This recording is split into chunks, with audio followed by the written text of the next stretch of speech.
How the hell is everyone? I hope everyone's doing well. I'm sitting back here having a couple of quiet shandies, and I thought it was about time I did a video. I've had quite a few people emailing me and messaging me just to check in on me. I really appreciate all that from you guys. I don't know most of you personally, but it's really nice to think that you're worried about me because I haven't really been posting much these last few. Well, it's been a couple of months, to be honest. My predictions about the coronavirus back in late January was the last video I made. And things were going pretty well, pretty swimmingly up till the last month or so. So February was going good. That video I made there, the market was just at about 7,000. It kept going up after that, even with the threat of coronavirus there. Everyone obviously thought the same thing that I did. It wouldn't really have too much effect on our daily lives and on the market. But I was wrong. They were wrong. We were all wrong. And it's had a massive effect on the market, and starting to really have a big effect on our daily lives as well. So yeah, a bit of humble pie from me. So anyway, I thought I'd better make a vid. I really hadn't been not making vids because of this issue. As I said, the market kept going up for a few weeks, maybe even a month after that vid. But I actually started to get really busy at work, so you could probably get a sense that things weren't exactly right. I work in the food chain, so the panic buying, it just slowly just started. And our days at work started to get a bit longer. And obviously the last 2 weeks have been completely insane for us. And I've gone from working 4 or 5 hour days in my little part-time job to working 10, 11, 12 hour days in a more than full-time job at the moment. So that's probably one of the main reasons I haven't been doing vids. I've sort of been busy, with other aspects of my life. Other than that, I'm doing well. My moustache is going well. Everything's pretty good. I'm happy and healthy, fortunately. Not so the market. So I don't want to make light of this because I know there's a lot of stress out in the burbs with what's going on, and I understand. It's a stressful time. To me, this feels like the third crisis that I've been through with the stock market. The first being the tech boom back in late 90s, early 2000s, and I've spoken a bit about that on this channel in the past. The second, obviously, being the global financial crisis in 07, 08, and I think I've spoken about that as well. And obviously, this one being the third and perhaps the worst of all of them. There is a silver lining to these times, though, guys. There really is. And I think maybe in retrospect one day you'll look back at these times. And, if you're smart anyway, you'll look back and realize that there's a lot of lessons here for us. And that's how I look back now, during the GFC. I was gutted when the GFC was going on. I was in the finance industry, so it was hurting my income. Obliterated it, basically. And I was also in the market, trading heavily. So, my capital was eroded. I had a lot of debt at the time. House prices were affected. And, for me, it was an extremely stressful time. Late 2007 through 2008. But looking back now, I'm so glad it happened. Because it really shaped the person I am today by going through that crisis. Because I hadn't really been through some of that before. To take away the tech boom, that wasn't much in the scheme of things. The global financial crisis was a lot worse for me, and I learned so many lessons, and it made me change the way I think, change the way I live. I remember making the decision. I bought the paper one day, and I used to read the paper every day. The West Australian, I used to get it. First thing I did in the morning, I'd be in the office and I'd read what was going on. And one day I was reading, and the headline was like, "The world is on the brink," something like that. And I looked at it, and I just didn't want to read the paper. It was just overwhelming bad news, and I just couldn't even open it. And I chucked the paper in the bin, And I made the decision at that time that I would never read a paper again. And that was probably late 2007, maybe 2008. So here we are, 12 or 13 years later. And true to my word, I've never bought another paper, not a West Australian anyway. I still look at the Financial Review, but even that, I ignore large chunks of it. And just the media in general, the radio. I don't watch the news on the TV. I'm suspicious of their motives now, and and I'm all the happier for giving up my diet of media, back in 2008. So I made that change. And also I made the change that I thought necessary at the time, that I don't want to have so much debt. I mean, back then I was carrying well over $1 million worth of debt. It was such a stressful time, and all I wanted to do was get rid of that debt, sell properties and sell shares and just get out of it. And it's what I did, and we took a massive hit at the time. But I learned that lesson, and now taking on debt for me is such a big decision that I generally just don't do it. So a couple of lessons there, and it just made me turn my whole life around. And that's a lot about what this channel is about. At that point, I turned my life around, and I went from being a bit of a show pony, I guess, to actually trying to build some proper wealth. And obviously now it's taking another hit, but this time, I don't know. I just don't even care about my fine. Oh, I shouldn't say I don't care. I do care, but I don't stress about it. I don't stress about my finances now. I feel secure and safe enough that no matter what happens here, I think it's just maybe with age and that you just get a little bit. You're better at putting things into perspective. That definitely comes with age. What seems like a massive deal to maybe the 20-year-old self, or how old was I during the tech boom? I was probably mid-20s. So what was a massive deal when I blew $40,000 stack that I had back then? It was a massive deal. Now, whatever. Really, it's about perspective. We're still healthy. My kids are still healthy, and my wife and my family around me, and that really is the important stuff. So anyway, this has got way bigger than what I thought it would, and I sort of believe way better than probably what it has to be. But the governments are there. There's a lot of conspiracy theories going around, which I just don't buy into. I think the governments have to sort of go over the top and put rules in place really for the dumbest of the dumb.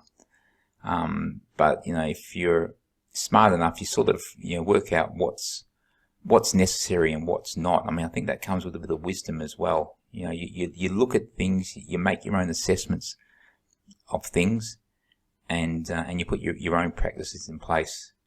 Having said that, I'm definitely washing my hands more than I used to. I'm being really careful around elderly people to keep my distance. I haven't had a cough or a sneeze, so I haven't had to worry about that sort of thing.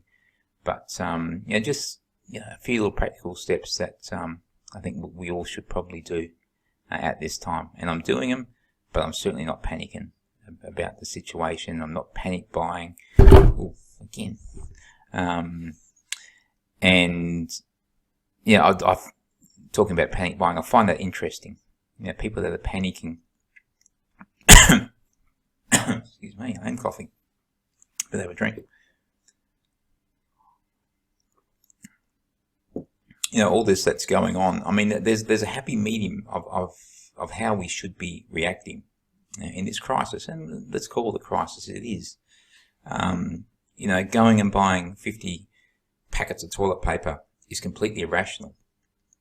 Also, doing nothing is also irrational. The people that completely deny, or like I say, the conspiracy theorists, I think that's just irrational. And both, if you've got 50 packets of toilet paper in your spare room, you shouldn't be involved in the stock market. I'm not sure why you're watching this channel. You're not ready. You don't look at the world rationally.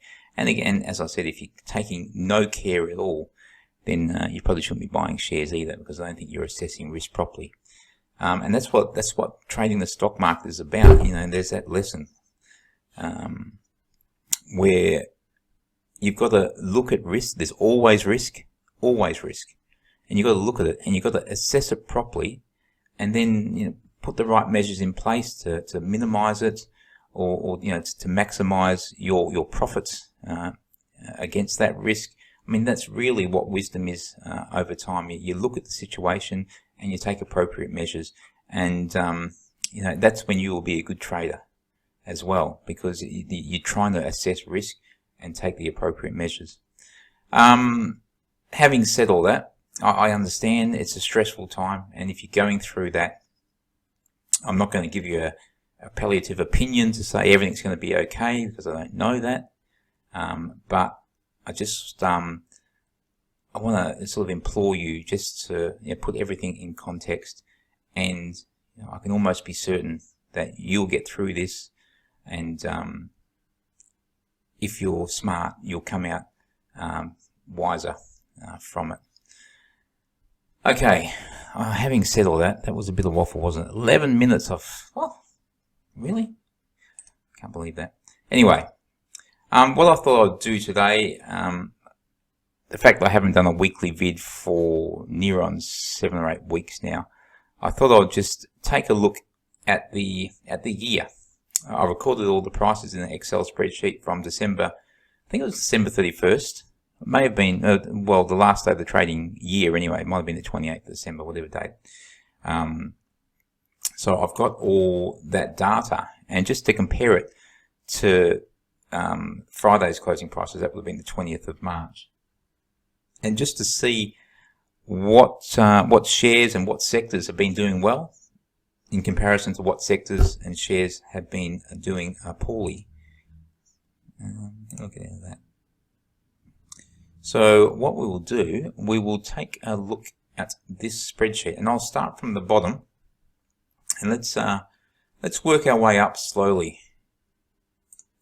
So let's start at number 200. The worst stock on the ASX is Flight Centre, down 77% this year, this calendar year, from $44 down to below $10 now. And that's almost an obvious one. Travel, international travel, even interstate travel now is being affected. So it's not surprising that a capital-intensive business like Flight Centre is really suffering. And I guess people are worried that it just won't last. Even at $9.91, if they go bankrupt, that's very expensive. So I can understand people's concern, that there's such a risk at the moment. And as I said, we have to assess risk properly. They may turn it all around, they may survive, it may be fine, but really right at this point where I'm sitting here today, on the Sunday, 22nd of March, I'd really struggle to buy Flight Centre. They worry me. We've got O Media there, down 77% as well. I'm not sure the story behind them, but obviously advertising dollars are going to dry up if businesses close their doors. We've got corporate travel there as well, in a similar boat to Flight Centre, and Webjet. Now, of those, maybe Webjet is one that we can look at. Maybe not just yet, but down 71% from the start of the year. They're probably in a better position than Flight Centre at least, but still obviously a lot of risk there. Now let's keep going up. At 195 they're down 68%. Credit Corp. I haven't really taken much notice of them, but I do remember, I think the last video I did back on the end of January, they had just reported and the market loved them. So Credit Corp down 68% to below $10. I don't know, that they may be one worth looking at to see what's going on there. 193 we got Qantas, very, very interesting one.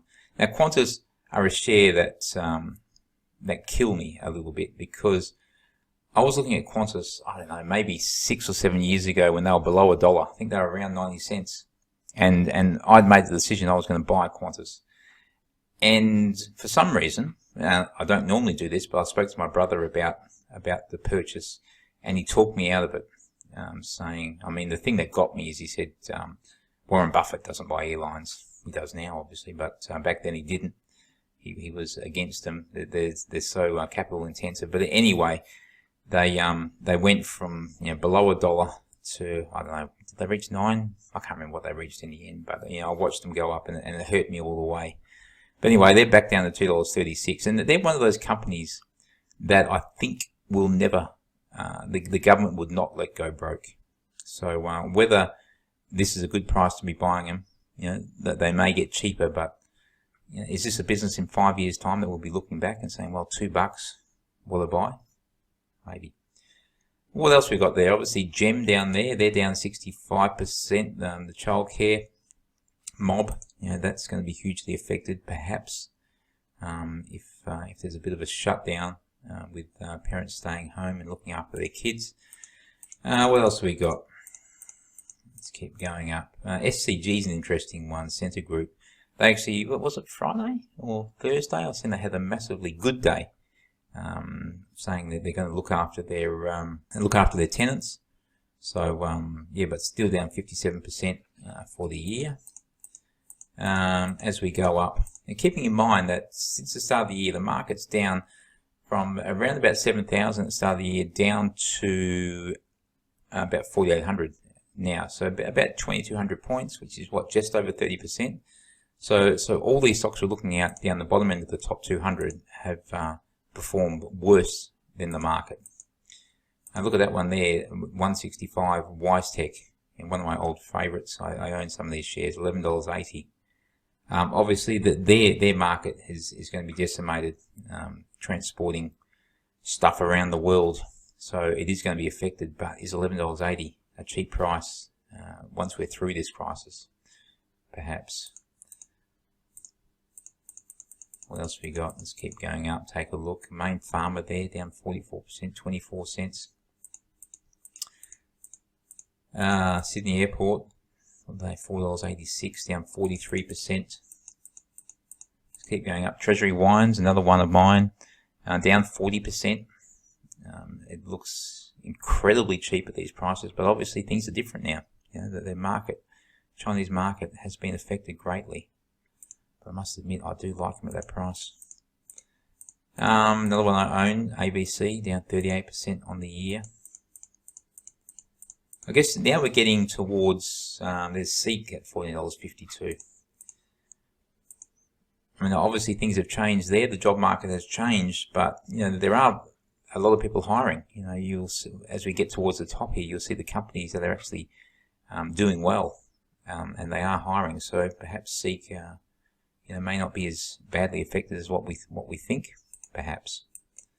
And now we've got a couple of banks there, ANZ and Westpac, both down about 35% on the year.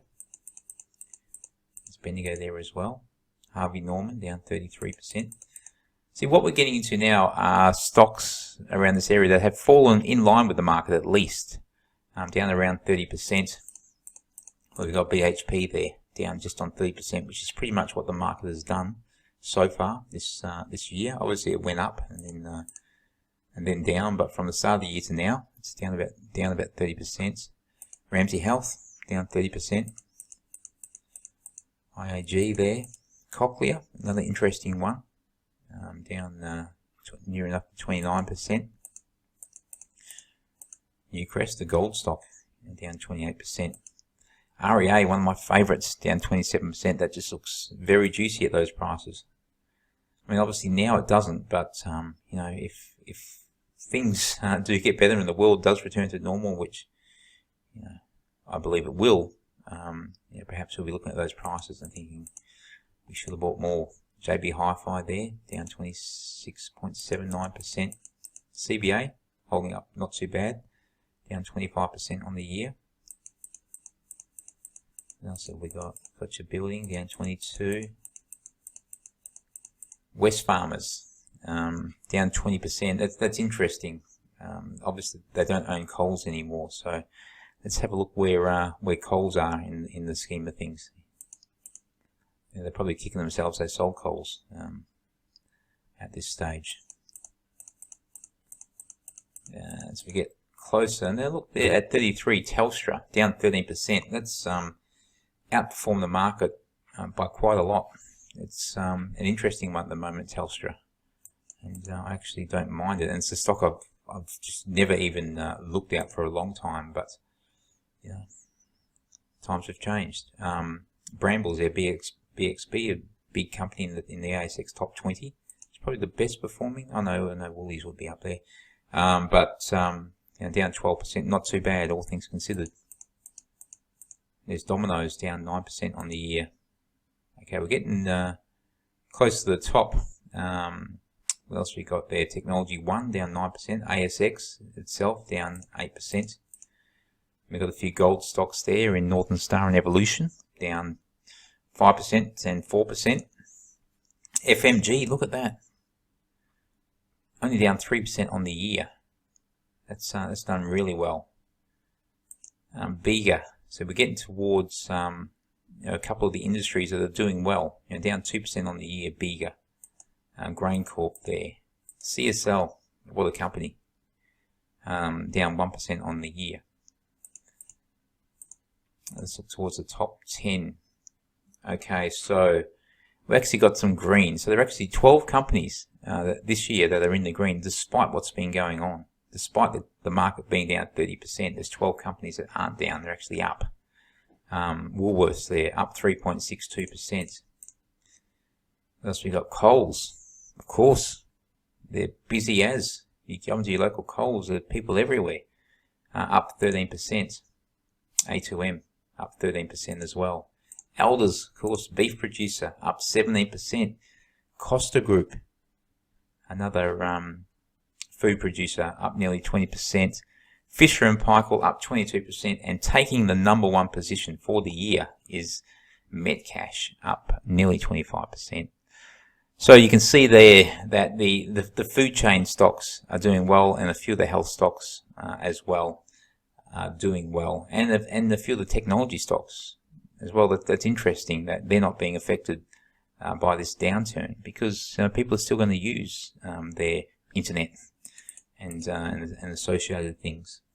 So yeah, I thought it was interesting that even in these times, and it's the same with every downturn, there's always stocks that do well, where the money flows to. So you know, with that knowledge, perhaps you yourselves can make better decisions going forward if you've got anything left to invest. But you know, there it is. Metcash is the big winner this year so far. Okay. Oh my God, I cannot believe this is a 24-minute video so far. I'll probably edit a bit out because I have been waffling a bit. You know, a few things. Just firstly, just to let you know that I'm okay, doing well, working hard, but life's good. I've got no complaints. I apologise for not being around a bit more often. You know, secondly, I just want you to be okay as well, and you know, put things into correct perspective, and you know, we will be okay over time once we get through this. And yeah, we just try and look after each other. Thirdly, look, the market's okay. There's still opportunities out there, and there's lessons to be learned for this time, and also for future times. And because there'll be kids coming through who might be my kids. I've got a couple of boys, 15, well, they're 14, 15, and they're not stressing at all. They really don't care. They just want to get off school.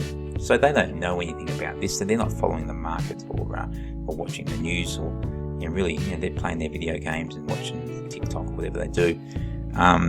So the next crisis, they might be in their mid-20s, whatever it may be, and if you're watching in your mid-20s, then you'll be in your mid-30s, and you might have some stories for them, just to talk about these times, and if you're struggling now, you might be the wise head next time.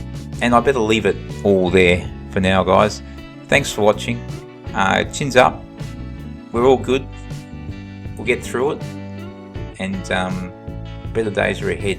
And sometimes it's even a bit exciting these times. Just to know that at the end of it, we're going to be smarter.